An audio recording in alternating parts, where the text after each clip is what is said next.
Welcome to my channel Tally radar. నేను మీ యజ్ఞమూర్తి. ప్రభాస్ చాలా వేగంగా సినిమాలకు సంతకాలు చేస్తున్నాడు, కానీ చాలా స్లోగా సినిమాలను పూర్తి చేస్తున్నాడు. ఇది ప్రస్తుతం అతని మీద అభిమానులు కానివ్వండి, అలాగే సాధారణ ప్రేక్షకులు కానివ్వండి చేస్తున్నటువంటి ఒక అభియోగం. ఎందుకని ప్రభాస్ వేగంగా పని చేయలేకపోతున్నాడు? మిగతా స్టార్ హీరోలతో పోలిస్తే అందరికంటే కూడా చాలా ఎక్కువ సినిమాలు వరుసగా ఒప్పుకుంటూ వస్తూ ఉన్నప్పుడు అందరూ కూడా ఖచ్చితంగా సంవత్సరానికి 2-3 సినిమాలు చేసేస్తాడు అన్నటువంటి నమ్మకాన్ని అయితే కలిగించాడు. ప్రస్తుతం మనకు తెలుసు సినిమా ఇండస్ట్రీ పరిస్థితి ఎంత సంక్షోభ స్థితిలో ఉందో. మల్టీప్లెక్స్ల విషయాలు పర్వాలేదు, కానీ సింగిల్ స్క్రీన్ థియేటర్ల వాళ్ళందరూ కూడా మేము థియేటర్లు మూత పెట్టుకోవాల్సిందే అని గగ్గోలు పెడుతూ ఉన్నారు. ఎందుకంటే వాళ్ళు థియేటర్ను తెరిచి రన్ చేసేదానికంటే కూడా మూసుకుంటేనే నష్టాలు తక్కువ వస్తాయి అనేది వాళ్ళ యొక్క మాట. ఎందుకంటే ఇవాళ థియేటర్లకు ప్రేక్షకులను రప్పించేటువంటి సినిమాలు ఏవి కూడా వెంటనే రావట్లేదు. చాలా గ్యాప్తో ఆ సినిమాలు వస్తూ ఉన్నాయి. ఒక స్టార్ హీరో సంవత్సరానికి ఒక సినిమా కూడా చేయకపోవటం, 2 ఏళ్లకో 3 ఏళ్లకో ఒక సినిమా విడుదలవ్వటం స్టార్ హీరో సినిమాలు. దీంతో థియేటర్లకు ఫీడింగ్ అనేది లేకుండా పోతుంది. క్రౌడ్ పుల్లర్స్ అనేవాళ్ళు స్టార్ హీరోలే.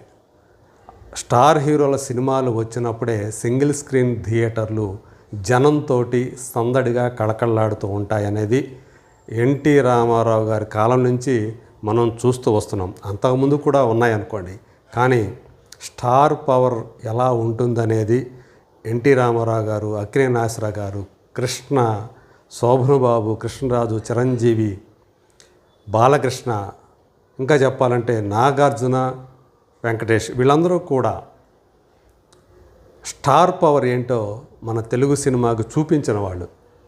వాళ్ళ సినిమాలు వచ్చినప్పుడు ఎంత సందడితోటి ఆ థియేటర్లు కళకళాడిపోయావు. ఇప్పుడు ఏది ఆ కళ ఏది అని చెప్పేసి అందరూ కూడా వాపోతూ ఉన్నారు. సో ఆ థియేటర్లకి రప్పించేటువంటి ఆ స్టార్ సినిమాలు లేక ఆ థియేటర్లన్నీ కూడా వెలవెలబోతూ ఉన్నాయి. పార్కింగ్లో కానివ్వండి, క్యాంటీన్లో కానివ్వండి జన సందడే లేకుండా పోయింది. అందుగురించే నష్టాలు మూటగట్టుకుంటున్నాం.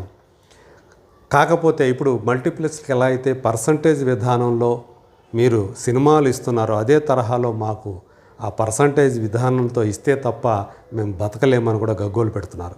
సో ఆ పాయింట్ని అలా పక్కన పెడితే ఎందుకని స్టార్ హీరోల సినిమాలు ఇంతమంది మనకి స్టార్ హీరోలు ఉండి కూడా ఎందుకని థియేటర్లకు ఆ ఫీడింగ్ అనేది రావట్లేదు అంటే ఖచ్చితంగా కూడా ఈ అన్ని వేళ్ళు కూడా స్టార్ హీరోల వైపే చూపిస్తూ ఉన్నాయి. ఎన్టీ రామారావు గారు, కృష్ణ గారు మాస్ హీరోలుగా ఎంత ఇమేజ్ సంపాదించుకున్నారో మనకు తెలుసు. వాళ్ళు రోజుకి 2 లేదా 3 షిఫ్ట్లు కూడా పనిచేసి ఇండస్ట్రీని బతికించారని చెప్పాలి. అనేక మందికి వాళ్ళ వల్ల వేలాది మందికి ప్రత్యక్షంగా, లక్షలాది మందికి పరోక్షంగా ఉపాధి లభించేది. సో థియేటర్ల సంఖ్య, సింగిల్ స్క్రీన్ థియేటర్ల సంఖ్య పెరిగిందంటే ఎన్టీ రామారావు గారు, కృష్ణ గారు ప్రధాన కారణం అని చెప్పేసి చాలామంది నమ్ముతారు. ఇంకా చెప్పాలంటే ఎగ్జిబిటర్స్కు దేవుడు లాంటి వాళ్ళు ఈ హీరోలు అని చెప్పేసి కూడా అనేవాళ్ళు. సో ఆ తర్వాత కాలంలో చిరంజీవి గారు వచ్చారు. సో ఆయన కూడా 2000 సంవత్సరం వచ్చేంత వరకు కూడా ఆయన కూడా చాలా విరివిగా సినిమాలు చేసుకుంటూ వచ్చారు. ఎందుకంటే 1983లో ఖైదీ అనే సినిమా వచ్చిన తర్వాత సో ఆయన రేంజ్ బాగా పెరిగిపోయింది. స్టార్ మెటీరియల్ అనిపించుకున్నారు. ఆ తర్వాత సంవత్సరాల్లో ఆయన టాప్ హీరోగా, నెంబర్ 1 హీరోగా ఇండస్ట్రీలో నిలదొక్కున్నారు. సో 2000 సంవత్సరం వచ్చేంత వరకు కూడా ఆయన కూడా విరివిగా 3-4 సినిమాలు సంవత్సరానికి చేసేవాడు. కాబట్టి థియేటర్లకు ఫీడింగ్ బాగా ఉండేది, కళకళాడుతుండే. మరి ప్రభాస్ విషయానికి వస్తే ఆయన బాహుబలి అనే సినిమా కోసం 2 భాగాల బాహుబలి కోసం 5 సంవత్సరాలు వెచ్చించారు. సో అందులో 2 సినిమాలు కూడా జాతీయ స్థాయిలో చాలా కమర్షియల్గా పెద్ద సక్సెస్ అవటమే కాకుండా రికార్డులు సృష్టించడమే కాకుండా ఆయన స్టార్ పవర్ని విపరీతంగా పెంచేశాయి. సో మన ఇండియా సినిమాకి సంబంధించి మొట్టమొదటి పాన్ ఇండియా సూపర్ స్టార్గా ప్రభాస్ని చాలామంది పరిగణించారు. ఆ బాహుబలి 2 వచ్చిన తర్వాత. ఆ సినిమా ఎప్పుడు వచ్చింది? 2017లో. మరి దాని తర్వాత ఆయన ఇక నుంచి నేను ఈ సినిమాకైతే 5 సంవత్సరాలు కష్టపడ్డాను, ఇక నుంచి కూడా చాలా త్వరగా సినిమాలు పూర్తి చేస్తానని కూడా చెప్పాడు. కానీ 2007 తర్వాత ఇప్పుడు ఇది 2025, అంటే 8 సంవత్సరాల కాలం అవుతూ ఉంది. ఈ 8 సంవత్సరాల కాలంలో మరి ఆయన నుంచి ఎన్ని సినిమాలు వచ్చాయంటే 5 సినిమాలు. ఆయన హీరో అయ్యి ఇప్పటికీ 23 సంవత్సరాలు, అంటే 2002లో ఆయన మొదటి సినిమా ఈశ్వర విడుదలైతే ఇప్పటి వరకు 23 సంవత్సరాల్లో ఆయన వచ్చిన సినిమాలు, ఆయన నుంచి వచ్చిన సినిమాలు 23, అంటే సంవత్సరానికి యావరేజ్న ఒక్క సినిమా వచ్చింది. కానీ బాహుబలి 2 తర్వాత అది కూడా జరగలేదు, అంటే సంవత్సరానికి ఒక సినిమా కూడా రాలేదు. 8 సంవత్సరాలు కలిపి ఆయన సినిమాలు వచ్చింది కేవలం 5 మాత్రమే. సాహో, రాధేశ్యామ్, ఆదిపురుష్, సలార్, కల్కి. సో ఈ 5 సినిమాలు మాత్రమే వచ్చాయి. వీటిలో రాధేశ్యామ్, ఆదిపురుష్ అనే సినిమాలు ఎంత డిజాస్టర్ అయ్యాయో మనకు తెలుసు. సాహో అది హిందీ బెల్ట్లో హిట్ అయ్యి సౌత్ బెల్ట్లో ఫ్లాప్ అయింది.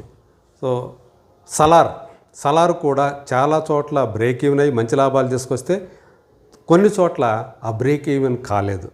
సో కల్కి మళ్ళీ 1000 కోట్ల రూపాయల సినిమాగా అది కమర్షియల్గా మంచి సక్సెస్ అయింది. మరి అప్పుడు కూడా ఆయన ఆ టైంలో 4-5 సినిమాలు ఓకే చేసేసాడు. మారుతి లాంటి డైరెక్టరు మామూలుగా అయితే 6 నెలల్లో సినిమాలు తీసేటువంటి డైరెక్టరు. మరి ఆయన రాజాసాబ్ ప్రభాస్తో ప్రారంభించినటువంటి రాజాసాబ్ ఇప్పటికి 2.5 సంవత్సరాలు అయింది. అది స్టార్ట్ అయ్యి రెగ్యులర్ షూట్ నేను చెప్తోంది. అంటే 2022 సెప్టెంబర్లోనో అక్టోబర్లోనో ఆ సినిమా రెగ్యులర్ షూట్ స్టార్ట్ అయింది. అంటే ఇప్పటికి 2.5 సంవత్సరాలు అయింది. ఇప్పటికీ కూడా ఇంకా కొన్ని సీన్లు ఇంకా బ్యాలెన్స్ ఉన్నాయి, ఇంకా పెండింగ్లో ఉన్నాయి. సో అది ఎప్పుడు వస్తుంది ఏంటి? యాక్చువల్గా అయితే అది ఈ సంవత్సరం ఏప్రిల్లో వస్తుందని గతంలో ప్రకటన ఇచ్చారు. కానీ ఆ తర్వాత మళ్ళీ వాళ్ళే అనివార్య కారణాల వల్ల వాయిదా వేయాల్సి వస్తుందని కూడా చెప్పారు. ఇప్పటికీ దాని రిలీజ్ డేట్ అనేది అధికారికంగా ఇంతవరకు ప్రకటించలేదు. సో అలాగే ఫౌజీ అనే సినిమా కూడా ఎప్పుడో 2023లోనే ప్రారంభమైంది, 2024లోనే ప్రారంభమైంది. మరి అది ఎప్పుడు వస్తుంది తెలీదు. అది హను రాఘవపూడి డైరెక్టర్. అలాగే ఆయన సలార్ 2 ప్రశాంత్ నీల్ డైరెక్షన్లో సలార్ 2 చేస్తానని చెప్పాడు. అలాగే సందీప్ వాంగా డైరెక్షన్లో స్పిరిట్ అనే సినిమా, అదైతే ఈ జూన్లోనో జూలైలోనో రెగ్యులర్ షూట్ మొదలవుతుందని చెప్తూ ఉన్నారు. ఇవి కాకుండా మళ్ళీ కల్కి 2 ఎడుతిరిగి ఉంది. సో 5 సినిమాలు పైప్ లైన్లో ఉన్నాయి. ఈ 5 సినిమాలు మరి ఆయన అంత వేగంగా ఒప్పుకునేటప్పుడు కానీ ఇందులో ఒక్క సినిమా కూడా ఇప్పటివరకు కూడా మన ముందుకు రాలేదు. సో ఇప్పుడు మరి ఎందుకని ఆయన అంత మిగతా స్టార్ హీరోలతో పోలిస్తే చకచక ఒప్పేసుకుంటూ వెళ్ళాడు 5 సినిమాలు. మరి ఈ 5 సినిమాలు ఇంకా పెండింగ్లో, కొన్ని అయితే ఇంకా సినిమా షూటు మొదలు కాలేదు, కొన్ని ఇంకా రన్నింగ్లో ఉన్నాయి షూటింగు. సో ఎప్పుడు అవి పూర్తవుతాయి, ఎప్పుడు రిలీజ్ అవుతాయి అనేటువంటి ఒక అనిశ్చిత పరిస్థితి మాత్రం నెలకొని ఉంది. సో ఎందుకు ఇట్లా ప్రభాస్కి అవుతుందని చెప్పేసి చాలామంది కూడా ఫీల్ అవుతున్నారు, ఇండస్ట్రీ వర్గాల వాళ్ళు కూడా. అంటే గతంలో సినిమా ఇండస్ట్రీని బతికించడానికి స్టార్ హీరోలు ముందుకు వచ్చి బాధ్యత తీసుకొని, సో ఎందుకు ఇలాంటి పరిస్థితులు తలెత్తుతున్నాయో వాళ్ళు కూడా తమ వంతు పాత్ర పోషించే వాళ్ళు బతికించడం కోసం. కానీ ఈరోజు ఒక్క స్టార్ హీరో కూడా సినిమా ఇండస్ట్రీ ఎదుర్కొంటున్నటువంటి ఈ సంక్లిష్ట స్థితిని, దానికి బాధ్యత తీసుకోవడానికి, దాన్ని బతికించడానికి ఏం చేయాలి అని చెప్పేసి వాళ్ళు ముందుకు రాకపోవటం, సో మాకెందుకులే అని చెప్పేసి దూరంగా ఉండటం అనేది చాలామందిని బాధిస్తున్నటువంటి విషయం. సో ఇప్పుడు ఈ స్టార్ హీరో ప్రభాస్ ఖచ్చితంగా అందులో బాధ్యత తీసుకొని తను వేగంగా విరివిగా సినిమాలు కనుక చేస్తే, ప్రభాస్తో పాటు మిగతా హీరోలు కూడా చేస్తే ఖచ్చితంగా థియేటర్లకి, సింగిల్ స్క్రీన్ థియేటర్లకి ఫీడింగ్ అనేది ఉంటుంది. మళ్ళీ పూర్వపు రోజులు వస్తాయి. ఆ స్టార్ పవర్ సినిమాలు రాకపోవటం వల్లే థియేటర్లు మూతపడే స్థితికి వస్తున్నాయని చెప్పేసి చాలామంది అంగీకరిస్తున్నట్టు విషయం. మరి ప్రభాస్ ఇప్పటికైనా సరే వెంటనే, ఎందుకంటే ఈ మధ్యకాలంలో ఆయన గురించి చాలా పుకార్లు షికార్లు చేశాయి. ఆయన ఆరోగ్యం సరిగా లేదని, ఇటలీలో రెస్ట్ తీసుకుంటున్నాడని చెప్పేసి ఇలా వచ్చాయి. సో అందులో కొంత నిజం కూడా ఉంది. ఈ మధ్య ఆయన ఆరోగ్యం సరిగా లేదని చెప్పేసి వినిపించింది. ఈవెన్ రాజాసాబ్కు సంబంధించినటువంటి యాక్షన్ సీన్లు ఏవైతే ఉన్నాయో అవి ప్రభాస్ కాకుండా ఆయన బాడీ డబుల్ చేత చేయించారు అనేటువంటి ప్రచారం కూడా జరిగింది. సో మరి ఇలాంటి పరిస్థితుల్లో మరి రాబోతున్నటువంటి ఇప్పుడు ఫౌజీ పూర్తి చేయాలి, రాజాసాబ్ పూర్తి చేయాలి, అలాగే స్పిరిట్ సినిమాను ప్రారంభించాలి. మరి వీటినన్నిటిని ఎంత త్వరగా వీలైతే అంత త్వరగా పూర్తి చేసి వాటిని రిలీజ్ చేస్తే గనక చాలా వరకు అలాగే ఆయనతో పాటు మిగతా హీరోలు కూడా వరుసపెట్టి సినిమాలు చేసి పరిశ్రమను ఆదుకోవాలి, థియేటర్లు ఆదుకోవాలని చెప్పేసి అందరూ కూడా కోరుతూ ఉన్నారు. సినిమా ఇండస్ట్రీ మేలుకోరేవాళ్ళు. మరి ప్రభాస్ వెంటనే ఆ సినిమాలు పూర్తి చేస్తాడా లేదా సినిమా ఇండస్ట్రీకి తన వంతు పాత్ర పోషిస్తాడా ఈ సంక్షోభం నుంచి గట్టెంచడానికి అని చెప్పేసి మరి let us wait and see.